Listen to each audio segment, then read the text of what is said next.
প্রিয় দর্শক, আসসালামু আলাইকুম। আমি সাকিব, স্বাগত জানাচ্ছি আপনাদের সবাইকে। আজকে একটু কথা বলবো যে গত গত 18 তারিখ গভীর রাতে, আহ, গত 18ই মে 2025 গভীর রাতে কানাডার টরন্টোতে এক মর্মান্তিক সড়ক দুর্ঘটনায় তিনজনের মৃত্যু হয়েছে। তিনটি শিশু, তো তিনটি শিশুর জীবন ঝরে গেল।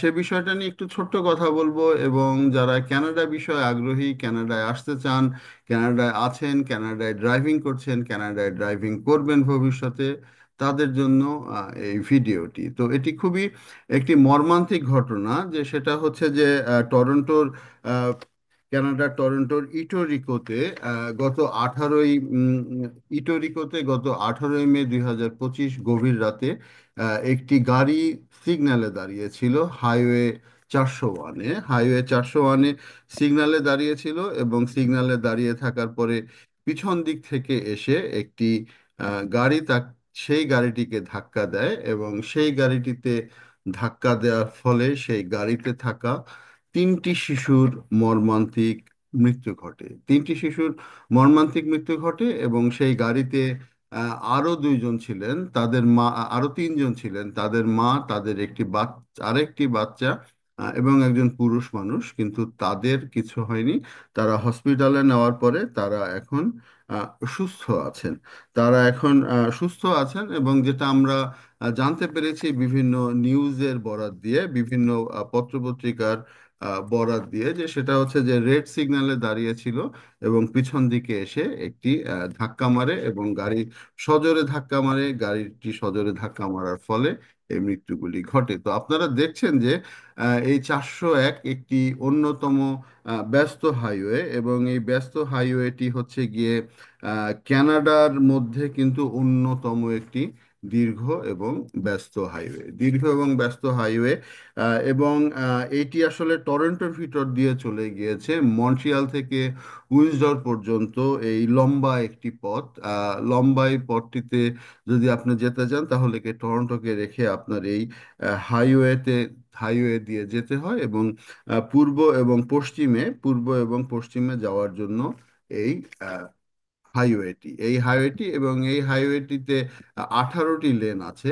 চিন্তা করতে পারেন, কিছু কিছু জায়গায় 18টি লেন আছে, এবং এই 18টি লেন দিয়ে ডেইলি প্রত্যেক দিন 4 লক্ষের উপরে মানুষ কিন্তু আহ, যাতায়াত করে। 4 লক্ষের উপরে মানুষ যাতায়াত করে।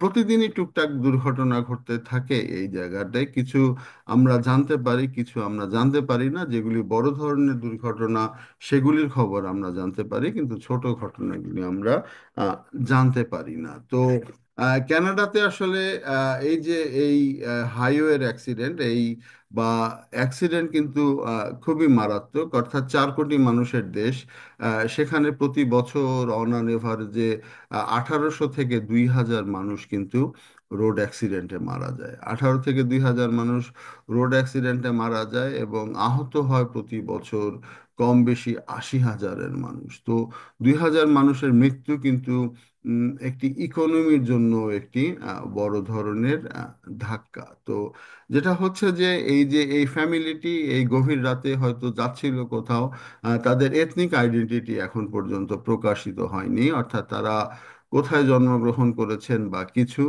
কিন্তু এই যে তিনটি শিশু, একটি শিশুর বয়স 6 বছর, আর একটি 13 বছর, আর একটি মাত্র 15 বছরের শিশু, এবং এই তিনটি শিশু কিন্তু আমাদের ছেড়ে চলে গেল। তো আরেকটি বিষয় একটু বলি, যে কানাডাতে আসলে এই আইনের প্রয়োগ বা এইগুলি কিন্তু আহ, আমি যতদূর দেখেছি তাতে খুবই কম হয়। অর্থাৎ অনেকেই আছে ড্রাইভিং লাইসেন্স নেই, তারা কিন্তু গাড়ি চালায়, মাঝে মধ্যে তারা গাড়ি চালায়। এবং বিপত্তিটা পুলিশ। আচ্ছা, আরেকটা জিনিস একটু বলি, যে আমার এই প্রায় 10 বছরের ক্যানাডিয়ান জীবনে আমাকে কখনো পুলিশ থামায় নাই যে তোমার কাছে লাইসেন্স আছে কিনা সেটা আমি দেখব। পুলিশ কখন থামায়?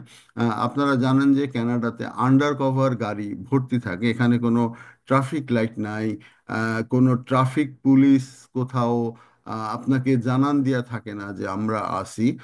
তো এই ধরনের হচ্ছে সিস্টেম, অর্থাৎ ট্রাফিক পুলিশ যে সবসময় ট্রাফিক বক্সে বা সিগন্যালের সামনে দাঁড়িয়ে থাকে, শীতের দেশে সেটা সম্ভব না। তবে তবে বেশ কিছু আন্ডার কভার গাড়ি রয়েছে যে গাড়িগুলি আপনি বুঝবেন না, সেখানে পুলিশের কোনো সাইনবোর্ড নাই, কিছুই থাকে না। তারা একটি ক্যামেরা নিয়ে বসে থাকে এবং হয়তো আপনার সাথে সাথেই চলতে থাকে। তো যখনই দেখে ওরা বসে বসে লাইসেন্সের নাম্বার প্লেটগুলি প্রথমত ওরা চেক করতে থাকে যে এই নাম্বার প্লেটের লাইসেন্সের ঠিক কিনা, গাড়ির সাথে মিলে কিনা, এই গাড়িটির ইন্স্যুরেন্স আছে কিনা, এইগুলি তারা দেখতে থাকে। মনে করেন একটা গাড়ির সাথে চললো, সেই গাড়িটা দেখলো, সে আবার চলে গেল। এইভাবে তারা করতে থাকে এবং যদি দেখে যে ওভার স্পিড দেখলে পরে তারা থামায়। কিন্তু বিষয়টা এই রকম যে প্রতিদিন 4 লক্ষ গাড়ি চলাচল করে একটা রোডেই, তো পুলিশের সংখ্যা তো আর অত নাই, তাই না? পুলিশদের 8 থেকে 10 ঘন্টা ডিউটি, 10 ঘন্টা ডিউটির পরে তারা চলে যায়। আবার আর একটা শিফট যদিও আসে, কিন্তু এইভাবে আসলে পুলিশের পক্ষে মানে প্রত্যেকটা জিনিস চেক করা সম্ভব হয় না। আরেকটা যেটা বললাম, যে হ্যাঁ, আপনি গাড়ি চালাচ্ছেন, আপনার গাড়ি আপনি ওভার স্পিড করলেন, সেটা পুলিশ ধরলো। মাঝে মধ্যে আপনি ওভার স্পিড করছেন, 100-র উপরের জায়গা, 100-র উপরের 100-র রাস্তায় কিন্তু 100-র উপরে চালাচ্ছেন, পুলিশ না থাকলে কেউই কিছু বলবে না। সব জায়গায় ক্যামেরা থাকে, কিন্তু ওই ক্যামেরা পুলিশের ফাইনের কোনো ক্যামেরা থাকে না। তো যার ফলে এই ওভার স্পিডিং ক্যানাডার জন্য একটি একেবারে নিত্য নৈমিত্তিক ঘটনা। হ্যাঁ, ধরা পড়লে পরে লাইসেন্সের ডিমেরিট পয়েন্ট হবে, ডিমেরিট পয়েন্ট হলে আপনার লাইসেন্সের ফি অনেক বেড়ে যাবে, সেগুলো ঠিক আছে। কিন্তু ধরা না পড়লে আর কোনো সমস্যা হয় না। এই প্রবলেমগুলির ফলেই কিন্তু কানাডাতে এত অ্যাক্সিডেন্ট, এত কিছু হয়। আরেকটা জিনিস হচ্ছে যে যেটা বললাম যে থামায় না, তো অনেককেই দেখি যে লাইসেন্স নাই, কোনো মতে একটু কারোকে পাশে নিয়ে গাড়ি চালায়। তো এই ধরনের দুর্ঘটনা কিন্তু প্রায় কানাডাতে ঘটে। ঘটলে পরে তারপরে শাস্তি, তো এইগুলির তো কোনো মানই হয় না, তাই না? যে ধর ঘটনা ঘটছে, 3 জন মানুষ মরছে, তারপরে শাস্তি। তো এই ধরনের আসলে কোনো, তো আসলে মেক সেন্স, এইগুলি আসলে কোনো কিছুই মেক সেন্স করে না। অর্থাৎ এই যে এই দুর্ঘটনাটি ঘটলো, আমরা এর আগেও দেখেছি যে বাংলাদেশি কমিউনিটির মধ্যেও অনেকে মারা গিয়েছেন। আপনারা জানেন যে কয়েক বছর আগেও এক মর্মান্তিক দুর্ঘটনা ঘটেছিল।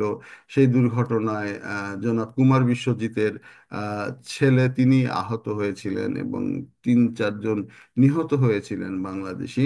তো এই ধরনের বাংলাদেশ এবং আমাদের ম্যানিটোবায়ও বছর কোভিডকালীন সময়ে হ্যাঁ, এক মর্মান্তিক সড়ক দুর্ঘটনায় 4 জন নিহত হয়। তাদেরকে পরবর্তী সময়ে হেলিকপ্টারে করে উদ্ধার করা হয়, কিন্তু তারপরেও তাদের কিন্তু প্রাণ চলে যায়। তো এই হচ্ছে অবস্থা আসলে কানাডার।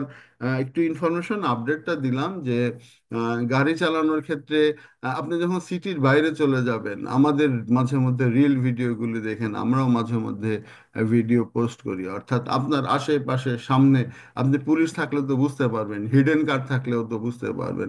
এমন অনেক জায়গা আছে আপনার সামনে পিছে কোনো গাড়ি নেই, তো সেই জায়গাগুলিতে কিন্তু মানুষ টান মারে, 100-র রাস্তা 180-90-তেও চালায়।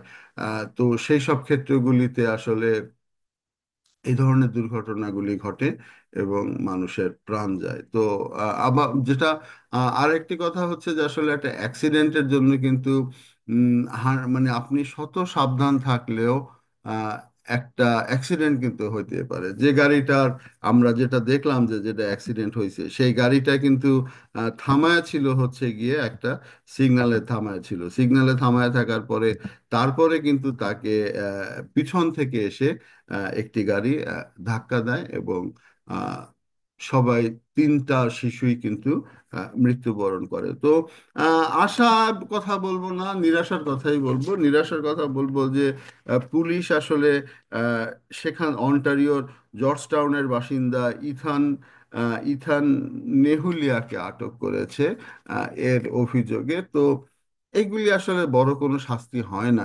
কেননা কেন পৃথিবীর কোনো দেশেই বড় কোনো শাস্তি হয় না। হয়তো তার বয়সও খুব কম, তার বয়স খুব সম্ভবত 19 বা 21।